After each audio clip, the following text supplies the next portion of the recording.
When one comes to believe something, one trusts that one's come to it the right way, because there are wrong ways of coming to believe something. Being indoctrinated is an obvious way.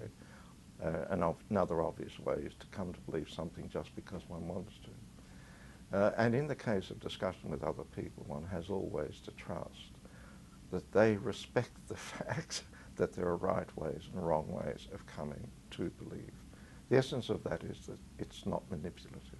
And what's involved in that is that you trust that the other person won't try to persuade you of something by appealing to your vulnerabilities, let's say, because they know that you want to believe it, or they know that you're sentimental and given to cliche or bathos and so on. And that's a wonderful trust, because one way of putting it really would be, and again this was something as old as Socrates, that it's respecting you as a person. What is it when one's moved by something in politics and one steps back critically to ask whether one's being rightly moved, whether one's being conned by spin, let's say?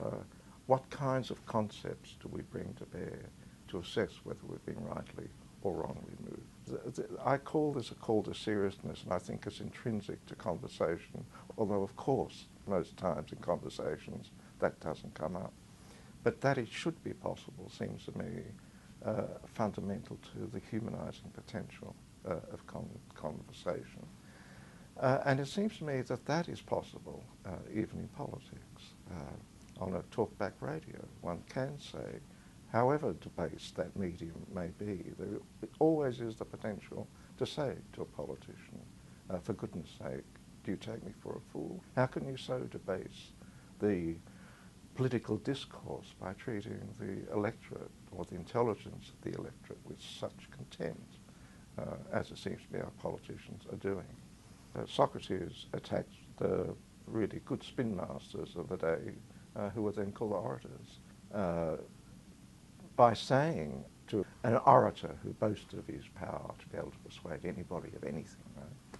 And he said, yeah, you're really good at oratory, but bad at conversation.